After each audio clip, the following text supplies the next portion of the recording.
Hi, I'm James Shillinglaw. I'm here with Matthew Upchurch, who's Chairman and CEO of Virtuoso. We're here at Virtuoso Travel Week in Las Vegas, and we're going to talk a little bit about an initiative that Virtuoso began a couple of years ago. It's sustainability, something that we all should care a lot more about in tourism, and we're going to find out about that and a whole lot more.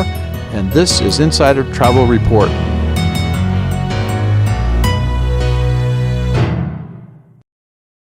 Now, Matthew, a year ago, you had the first sustainability meeting here with some CEOs. It was a small meeting. You came away with a report a few months later. Mm-hmm. And this year, you had your second meeting, and this is a lot larger. And you published another survey about the whole idea of how sustainability can be sold by travel advisors and be profitable. And I thought that was fascinating, that here we can have what ostensibly luxury travel advisors selling sustainable products, and their clients want to buy them, right? Absolutely. And just one quick modification is, we actually have always been very moved. I actually have to thank my wife, Jessica, because this has been a big part of her. Jessica and a gentleman named Costas Chris, mm-hmm. who's considered one of the, grandfathers of the green movement and ecotourism and all that. Yeah, he's always been here for a long time. Well, Jessica brought him into the company 9 years ago, and we started our sustainability awards 9 years ago. That's true, but it ramped up a lot more last year. Oh, no, exactly. So my point is that we started awarding the incredible stories, incredible things our partners were doing, and then we were writing about it in our consumer publications. Right. But 2017 was the year that the United Nations named the Year of Sustainable Tourism for Growth. And so in November of 16, we thought, you know what, this is the time, let's look at this. We think we need to up our game. And so what we did is we had the first summit, basically was really a question we had a lot of CEOs of large and small companies. Do you think we have a role in this or not? I mean, you guys are the ones doing the work. What is the role of the travel advisor? And the unanimous outcome of that one last year was absolutely, we believe the advisor can play an incredible and important role in this topic. And so the outcome of that one was very simple. What the outcome was how can we make sustainability a greater, frankly, in some cases, a factor, and if not a greater factor in consumer choice. The purpose of that is if we can get those people that are doing the best work out there in sustainability also be the most financially successful, then we will align what's good for the planet with what's good for people. The second issue, though, we ran into this past year was if you pull 10 people off the street and say, what is sustainability? Probably a lot of different answers. A lot of different answers, and probably the biggest issue will be is that everybody will think it's just about being green. So the other thing we're really doing is we created a new logo, a new marketing around this to basically say sustainability for us has three pillars.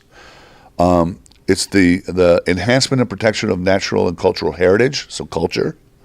The benefit of local economies, making sure that tourism benefits local economies and all the money isn't just somewhere else and uses up all the resources and then the other is, of course, protecting the planet, making sure. And by the way, we should all, we just passed 1.2 billion international visitors just a few years ago. In another 20 years, it's estimated it's going to be either just shy or just over 2 billion visitors. The travel industry really has no choice. If we don't sustain this, it is the product. Yeah. And we're already seeing issues, for example, in Venice and Amsterdam, different with over-tourism issues and all that. Sustainability. I've seen a lot more stories about that this year. Sustainability has to be something.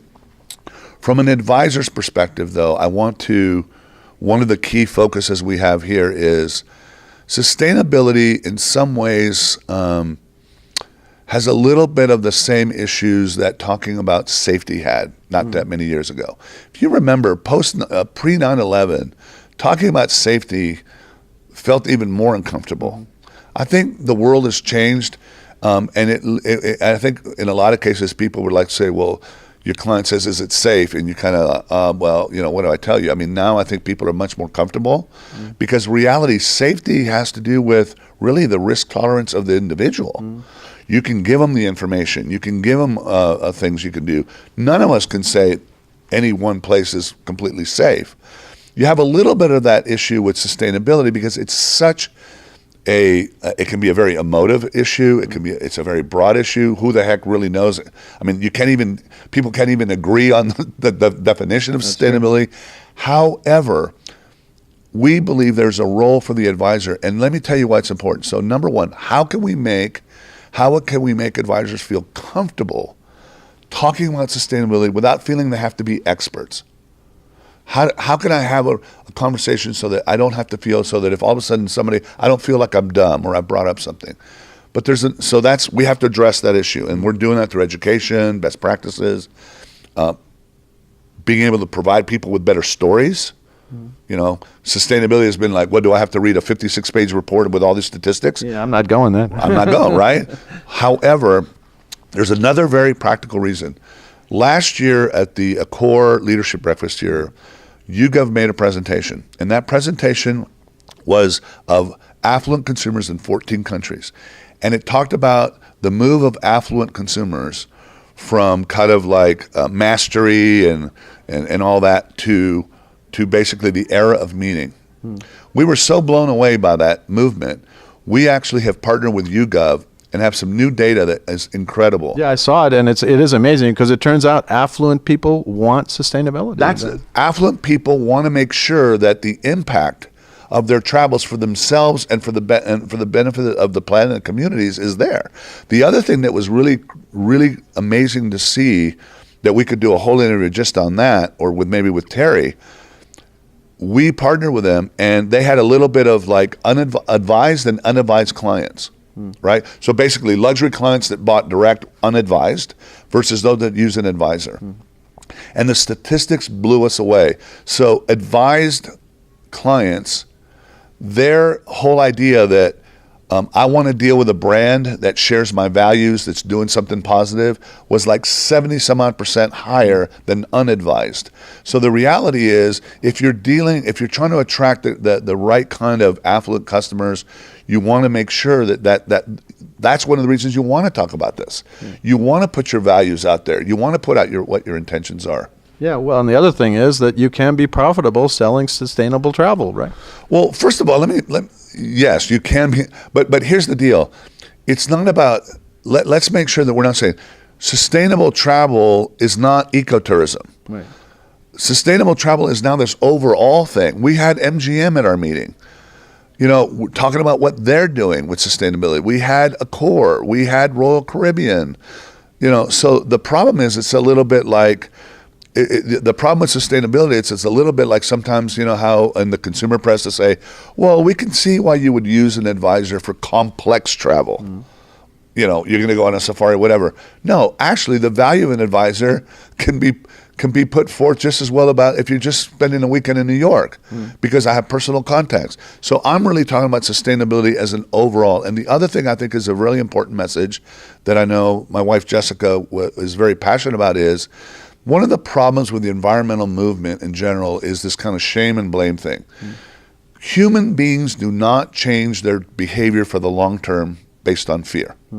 They only change their behavior for the long term based on being able to see something better and feeling like there's a way of getting there.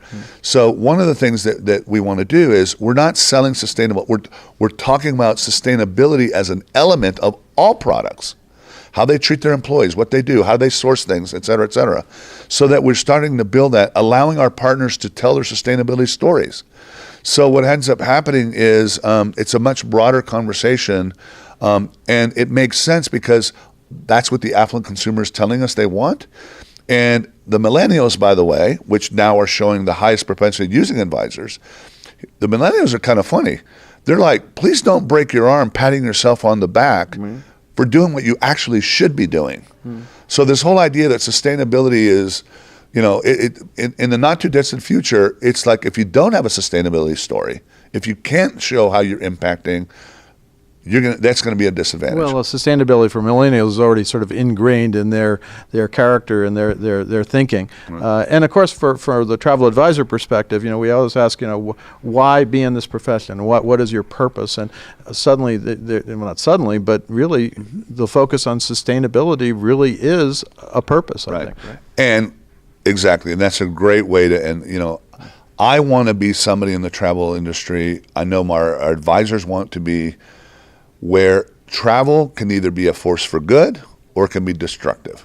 If you look at what happened in Boracay Island in the Philippines, where because of lack of sustainability, because people got greedy, 300 tourism entities down there were literally putting toxic stuff into the bay, and literally Boracay became like a septic tank.